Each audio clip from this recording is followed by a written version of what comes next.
Taste the Daily. Trichy மாவட்டம் சோமரசன்பேட்டையில் கிராம ஊராட்சிகளை திருச்சி மாநகராட்சியுடன் இணைப்பதற்கு எதிர்ப்பு தெரிவித்து ஏராளமான பொதுமக்கள் திடீர் சாலை மறியலில் ஈடுபட்டனர். ஸ்ரீரங்கம் சட்டமன்ற தொகுதிக்குட்பட்ட மணிகண்டம், அந்தநல்லூர் ஊராட்சி ஒன்றியங்களுக்குட்பட்ட குமாரவயலூர், அதவத்தூர், கொய்யாத்தோப்பு உள்ளிட்ட 11 ஊராட்சிகளை திருச்சி மாநகராட்சியுடன் இணைப்பதற்கு திமுக அரசு அரசாணை வெளியிட்டது.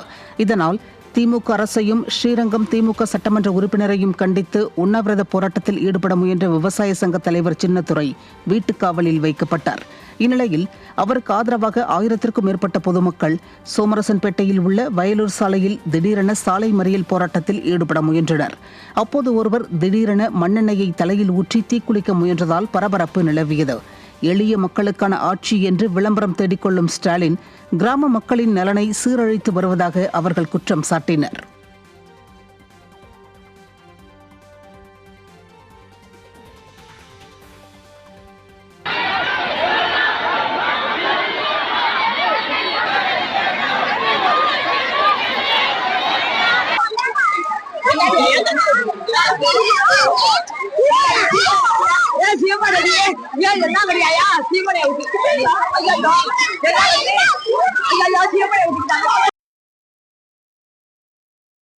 எங்க ஊர்ல மாநகராட்சியை மாறுறதுக்கு என்ன வசதி இருக்கு?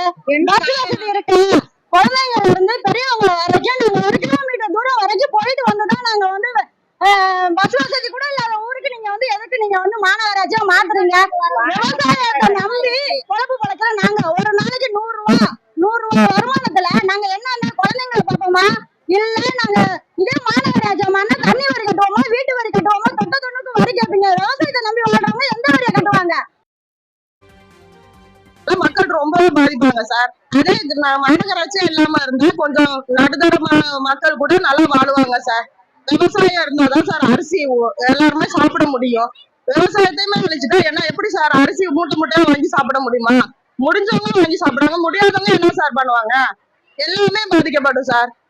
பிள்ளைங்களும் பாதிக்கப்படுவாங்க. ஸ்கூல் ஃபீஸ் எல்லாமே இன்க்ரீஸ் ஆகும். எங்களுக்கு மாநகராட்சி வேண்டாம். நாங்க கஷ்டப்படுற மக்கள் எல்லாரும் விவசாயத்தை நம்பி இருக்கோம். நீங்க விவசாயத்தை விட்டுட்டு நீங்க மாநகராட்சி ஆக்குனீங்கன்னா எங்களுக்கு எந்த சலுகையும் கிடைக்காது. அதனால எங்களுக்கு மாநகராட்சி வேண்டாம். எங்க மக்களுக்கு எல்லா சலுகையும் கிடைக்கணும். அதனால எங்களுக்கு மாநகராட்சி